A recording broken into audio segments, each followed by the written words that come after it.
Hello and welcome to the second episode of Noah's Garage, the gas-guzzlin, four-wheelin presentation series that focuses on the intersection of vehicles and design. Last episode, I tuned in from my garage in Westport and gave you my secret formula for making any car look cool. You clearly took that advice into account because I got lots of letters saying you've spent all your money and asking if I have any more tips. So this episode, I'm going to show you how to make that money back. How? By using that cool car of yours to become a food delivery driver in the gig economy. At this point, you may be wondering, why would I even choose delivery driving in the first place? Well, that's why we're here at my parking garage, because to understand that, you have to get to know me a little bit.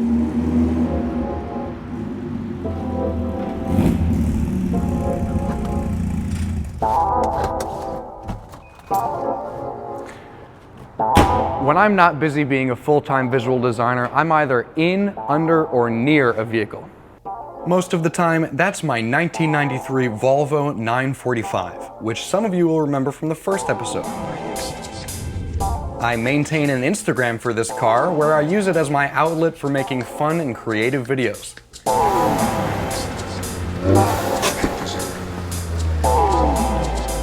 But lately, I've been spending a lot of time with my 2016 Smart 4.2. This turbocharged 3-cylinder hatchback has been my daily driver for about a year, but is recently becoming my track car. With a suite of specific engine modifications, the performance has been increased enough to take the Smart to track days at the nearby FCP Euro Proving Grounds at Lime Rock Park in Salisbury, Connecticut. And one day, I realized the Smart would be the perfect urban delivery vehicle. I already spend enough time in the car, I figured delivery driving would be the perfect way to make extra money for car parts. Being in Connecticut, you might not think I live in the most ideal place to be a food delivery driver. But for as much coastal waterfront as we have here in South Norwalk, we also have a lot of something else.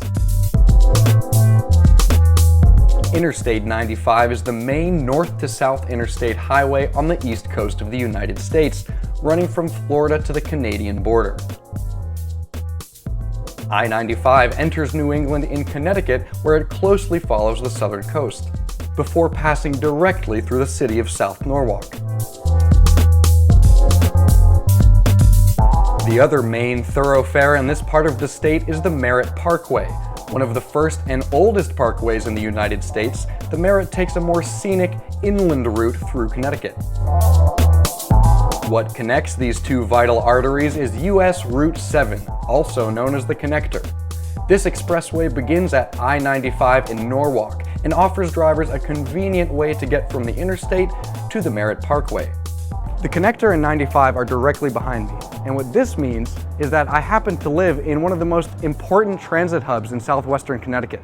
And as a delivery driver, your proximity to restaurants and to the customers who order from them is directly related to how much money you can make. Not only is South Norwalk a small city with convenient access to some of the most important highways in the state, but it's also home to a very lively restaurant and bar scene. And with dozens of restaurants on historic Washington Street alone, it's the perfect place to set up shop as a delivery driver. But where I live isn't the only reason I started doing delivery. I did it because I'm familiar with it.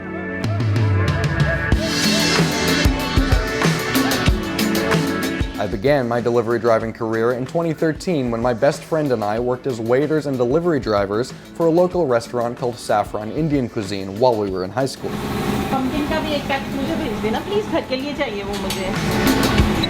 There, we worked for husband and wife owners Pinky and Anoop and learned the ins and outs of how to interact with customers in a commercial setting. They have some nice mangoes. If you want to buy a box of mangoes, it's only $7.99 or something like that.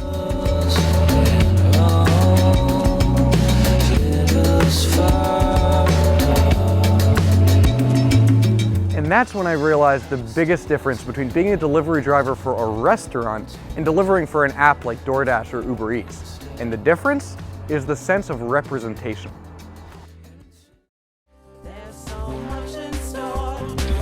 Hey, Connecticut, what's your perspective? We're here to show you so much. And now it's time to try some really good, authentic Indian cuisine. We're here in Norwalk at Saffron Indian Cuisine. At Saffron, it was our responsibility to uphold the reputation that Pinky and Anoop had worked so hard to achieve. Pinky came from the hospitality industry and took her interactions with customers very seriously. Tell us about Saffron Indian Cuisine and what your vision was when you decided to create this restaurant here in Norwalk. There was no real Punjabi restaurant here in this area, and we always craved Indian, true Indian flavors and Punjabi food as well. I'm using a lot of my mother's recipes here in the kitchen. And at Saffron, we were given tools that made it easier to take the job seriously. Things like strict uniforms, which legitimized us as we walked up to customers' doors, and also lighted roof signs that immediately made our commercial intentions known to those around us. When you're working for a company like DoorDash or Uber Eats, however, that sense of legitimacy and representation just isn't there. As an independent contractor for these companies, it's not clear who exactly you're representing to the customer. The large, amorphous nature of these enterprises makes it difficult to feel bought in to the importance of the interaction. When I'm working for a restaurant like Saffron, if something goes wrong with the customer's delivery or there's something wrong with their order itself, I'd have a very angry Pinky waiting for me when I return, because that customer has called the restaurant. But in the gig economy, if something goes wrong with a customer's order, they call the company, and it rarely ever makes its way back to me as the driver. This creates a lack of accountability on the part of the delivery driver, something reinforced by having no uniforms, scripted interactions, or commercial vehicle branding. This meant I wasn't able to bring the level of richness that I wanted to bring to my customer interactions. So I began designing. Taking inspiration from the legitimacy that the Saffron sign afforded me, I designed my own urban food delivery brand, which would be applied as a vinyl livery on the Smart and would help me make my intentions known to those around me.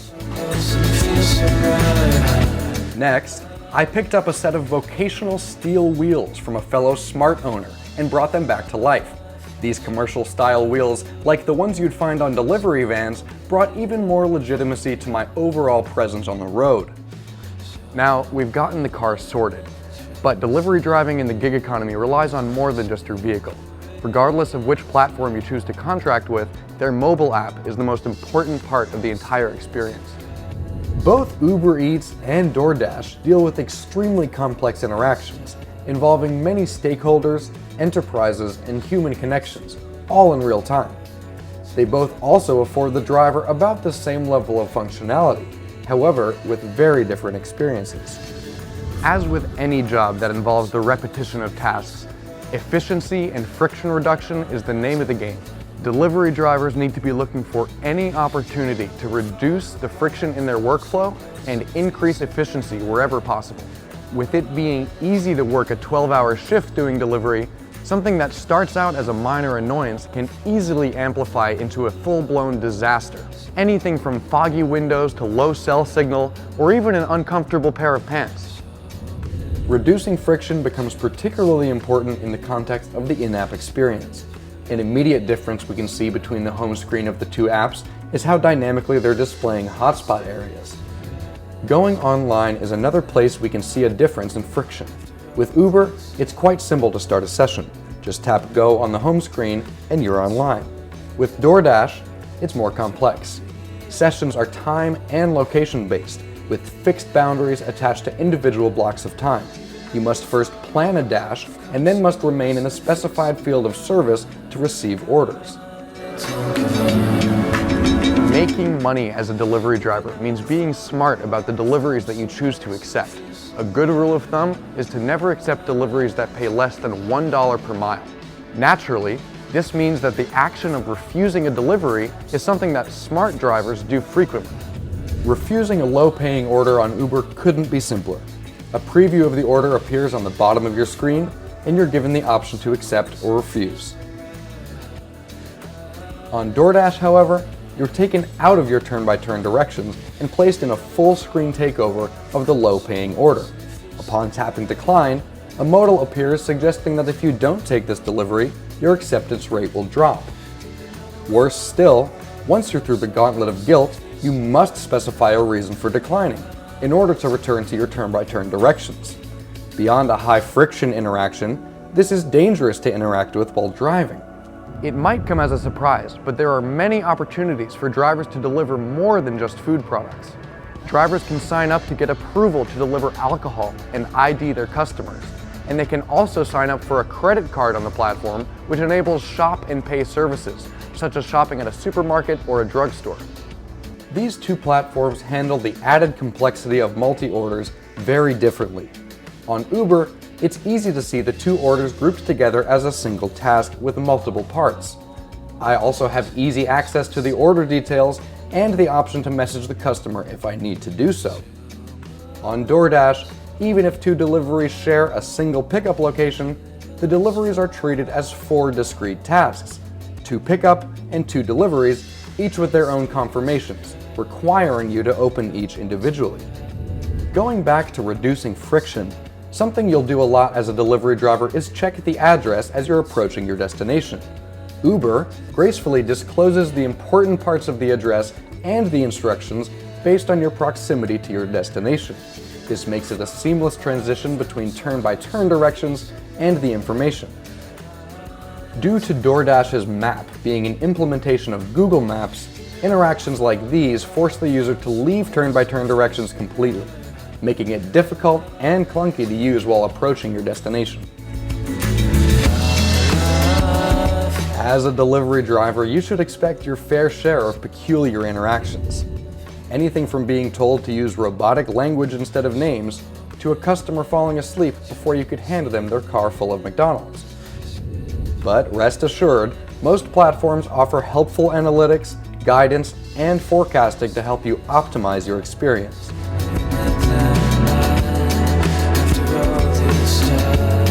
Today, we took a deep dive into the world of food delivery in the gig economy and looked at the many differences between being a delivery driver for a restaurant and working for a platform, as well as the different factors that contribute to being successful in either.